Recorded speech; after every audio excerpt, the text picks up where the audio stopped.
ایک بہت بڑا گناہ بدنگاہی کا گناہ ہے۔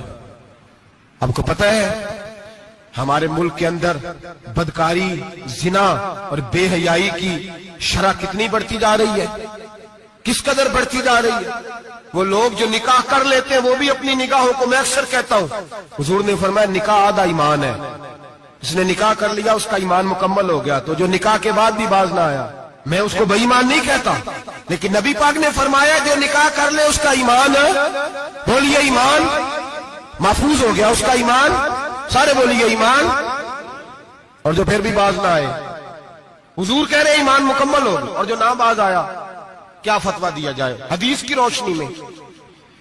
میرے نبی پاک کی بارگاہ میں عورتیں آئیں توبہ کرنے، بیعت کرنے، مسلمان ہونے، تو حضور بیعت لیتے وقت فرمانے لگے میرے ساتھ وعدہ کرو، جھوٹ نہیں بولو گی، غیبت نہیں کرو گی، زنا نہیں کرو۔ ایک عورت بول پڑی، کہنے لگی یا رسول اللہ صلی اللہ علیہ وسلم میں مسلمان تو نہیں پر خاندانی ہوں، میرے گھر والوں کے ذہن میں بھی کبھی زنا کا خیال نہیں آیا، ہم تو اسے خاندانوں کے وقار کے خلاف سمجھتے ہیں۔ روز بری نظر سے کسی کو دیکھنا اور کسی کے بارے میں غلط باتیں، ناراض نہ ہونا۔ بہت سارے بوڑھے بھی لذت لے لے کے جرم بیان کرتے ہیں، گناہ بیان کرتے ہیں، غلط باتیں کرتے ہیں، کسی عورت کے بارے میں تبصرہ کرتے ہیں۔ کیا سمجھتے ہیں مرد اور عورت معاذ اللہ تعالیٰ ایک کمرے میں جا کے بدکاری کرے تو وہی زنا ہے؟ میری طرف دیکھیے اور جھانک کر کے سنیے کیا عرض کر رہا ہوں، ادھر دیکھیں میری طرف۔ نبی پاک صلی اللہ علیہ وسلم نے فرمایا زنا زبان کا بھی ہوتا ہے، زنا کان کا بھی ہوتا ہے، زنا آنکھ کا بھی ہوتا ہے۔ حضور کس طرح؟ فرمایا جس نے گند دیکھا اس نے آنکھ کا زنا کیا، جس نے لذت لے کے سنا چپ نہیں کرایا، پوری بات سنی، وہ بھی زانی ہے، اور جس نے گندی بات بولی وہ منہ کا زانی ہے، جس نے گند سوچا وہ دماغ کا زانی ہے۔ اور زانی کو سب سے پہلی سزا اللہ یہ دیتا ہے کہ سجدے کی لذت چھین لیتا ہے، عبادت کا سرور چھین لیتا ہے، اس کا نماز میں دل نہیں لگتا۔ قرآن میں سب سے پہلی سزا اسے اللہ اپنے دروازے سے دور کر دیتا ہے۔ بھائیو آج ہمارے سجدے بے کیف ہیں، آج لوگ غلط جگہ پہ گھنٹوں بیٹھے رہتے ہیں، مسجدوں میں لوگوں کے دلوں کو گھبراہٹ ہوتی ہے، لوگ بھاگتے ہیں۔ میرے نبی پاک نے فرمایا تو نظر کو پاک کر لے، اللہ تیری عبادت میں لذت پیدا فرما دے گا۔ میرے بھائی یاد رکھ لیں اور سن لیں، سب سے کمزور آدمی وہ ہے جس کا ذہن پاک نہیں، سب سے کمزور آدمی وہ ہے جو کردار کا غلط ہے۔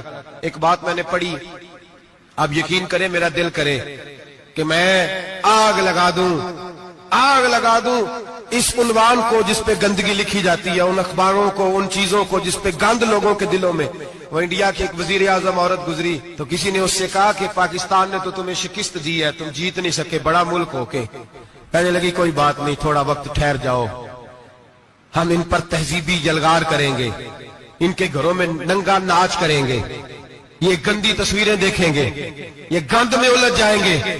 اور جو قوم گند میں الجھ جایا کرتی ہے وہ پھر کسی سے لڑنے کی طاقت نہیں رکھتی، اس کے اندر ڈٹ جانے کی ہمت نہیں ہوتی، اس کی غیرت کے جنازے نکل جاتے، دل کرتا ہے جل جائے وہ جل جائے جہاں سے برائی پھیلتی، تباہ ہو جائے وہ علاقے جہاں سے گند ہوتا ہے۔ لوگ گند کی کمائی کھاتے ہیں، گند کی ایکٹروں کے ساتھ کھڑے ہو کے فوٹویں کھچاتے ہیں اور گناہ پہ فخر کرتے ہیں، اور گندے لوگ کہتے ہیں اللہ کا فضل ہے ہم گند پھیلا رہے ہیں، ثم معاذ اللہ۔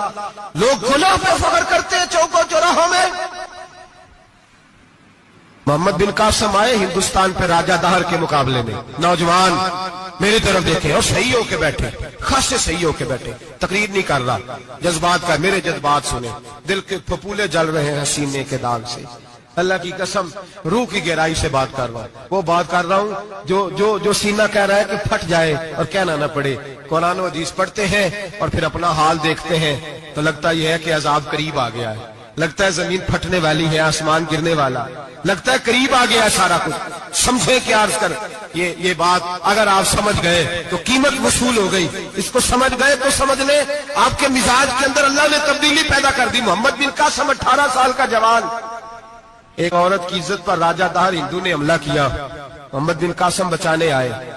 جب ہندوستان آئے فوج تھوڑی تھی، علاقہ تھوڑا تھا، راجہ دہر کی فوج بہت زیادہ، اور پھر اپنا عرب چھوڑ کے یہاں آ کے ہندوستان میں اس کے علاقے میں اس پہ حملہ کرنا، حالات خراب تھے۔ محمد بن قاسم پریشان ہے، ایک بزرگ نے دیکھا آنے لگے پریشان کی ہو؟ کہنے لگا سوچتا ہوں علاقہ بھی اس کا، فوج بھی اس کی، میرے فوجیوں کو تو رستوں کا بھی نہیں پتا، کیسے جنگ کریں گے، کدھر سے آئیں گے، اور پھر ہمیں زبان بھی نہیں آتی، کیسے کام ہوگا، ڈر رہا ہوں۔ 2-4 دن گزرے تو محمد بن قاسم بشاش ہو گئے، اور بزرگ کہنے لگے خیر ہے، بڑے مطمئن ہو گئے ہو؟ کہنے لگے بس راجہ دار ہم سے مقابلہ نہیں کر سکتا، راجہ دار ہمارے مقابلے میں کھڑا نہیں ہو سکتا، وہ گرا کے گرا، وہ لڑکھڑایا کے لڑکھڑایا، ریزہ ریزہ ہو جائے گا۔ آپ کو کیسے خوشخبری مل گئی؟ ایک بہت بڑا گناہ بدنگاہی کا گناہ ہے۔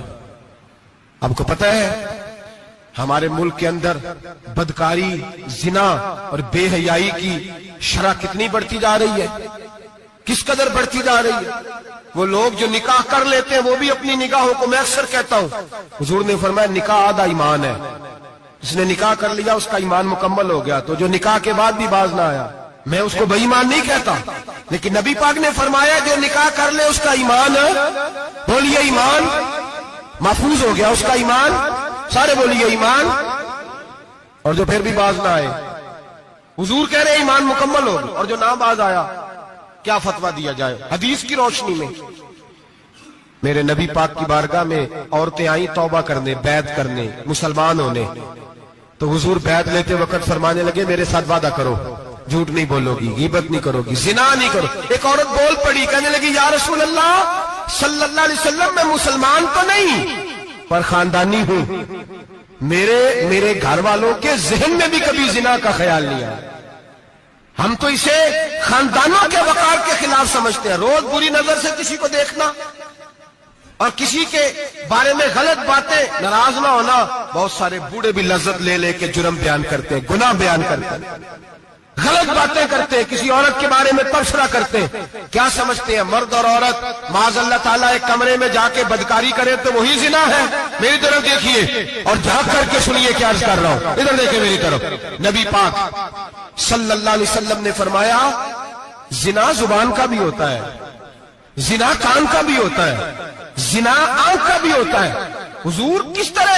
فرمایا جس نے گند دیکھا اس نے آنکھ کا زنا کیا، جس نے لذت لے کے سنا چپ نہیں کرایا، پوری بات سنی، وہ بھی زانی ہے، اور جس نے گندی بات بولی وہ منہ کا زانی ہے، جس نے گند سوچا وہ دماغ کا زانی ہے۔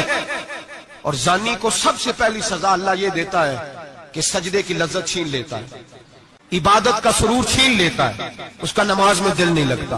قرآن میں سب سے پہلی سزا اسے اللہ اپنے دروازے سے دور کر دیتا ہے۔ بھائیو آج ہمارے سجدے بے کیف ہیں، آج لوگ غلط جگہ پہ گھنٹوں بیٹھے رہتے ہیں، مسجدوں میں لوگوں کے دلوں کو گھبراہٹ ہوتی ہے، لوگ بھاگتے ہیں۔ میرے نبی پاک نے فرمایا تو نظر کو پاک کر لے، اللہ تیری عبادت میں لذت